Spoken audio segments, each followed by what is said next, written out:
Hey everyone, it's me, Undead Viking. I am here with, well, I was gonna do this last week, but you might notice a little bit of the timbre in my voice. I'm probably gonna have to cough a couple of times during this video. Um, PAX Unplugged. This is kind of my report back from that convention, stuff I did, stuff I saw, things I enjoyed, and what have you. So.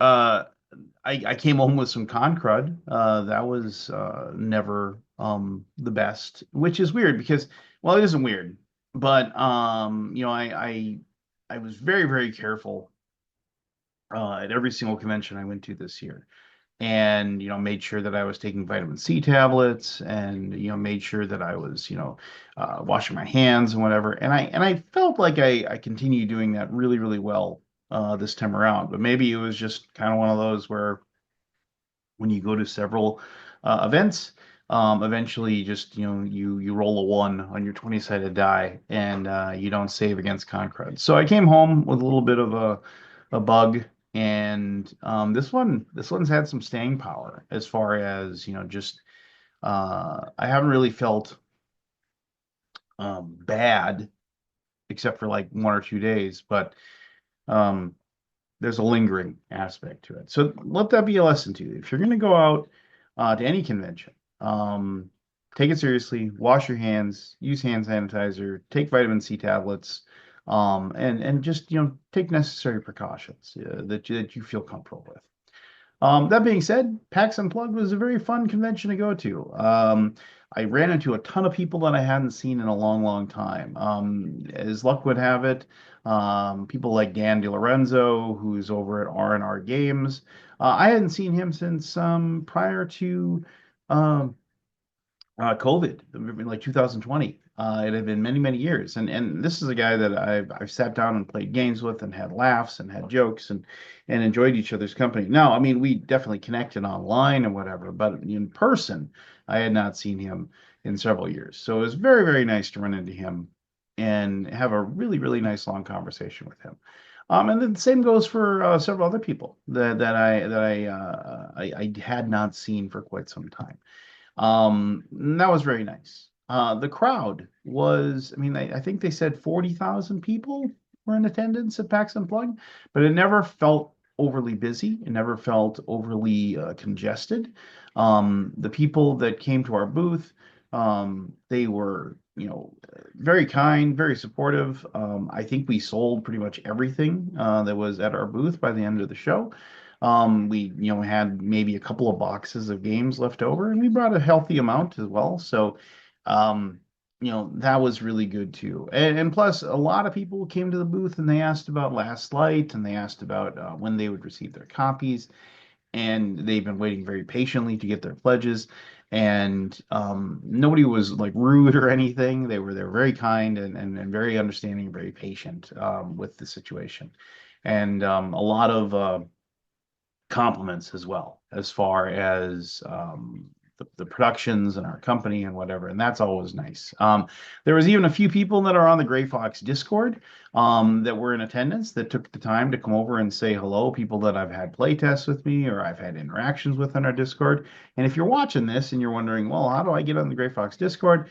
Well, I will post a link below in the video, and you can go ahead and check that out. And there's all kinds of, like I said, there's events and play testing, and also special deals that we offer on the Discord. So if you are a person that does the Discord, I'd strongly suggest taking advantage of that, and being a part of our little community over there. We have, I think it's just under 1,500 people, and they're all pretty awesome.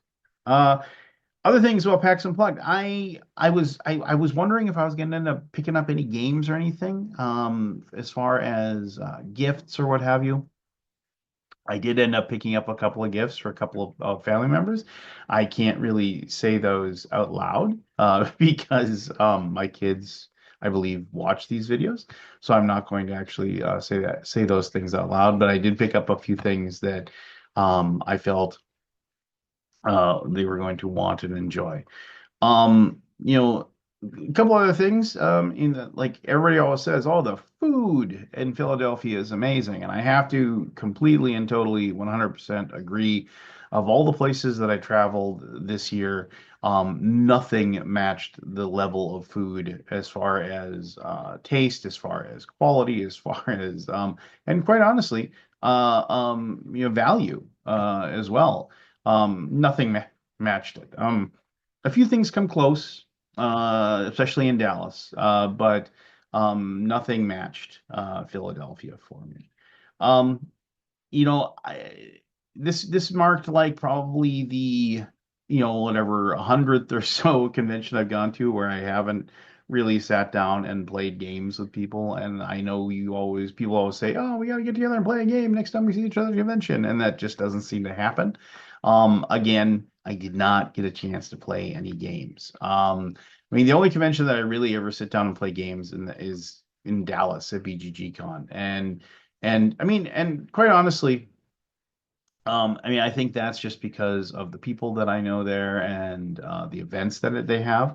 But I think I have to take a hard stare in the mirror and realize that after working in the industry for a decade now, my going to a convention and playing games for fun, it's not really there anymore. And it's not that I don't enjoy playing games. I really enjoy playing games.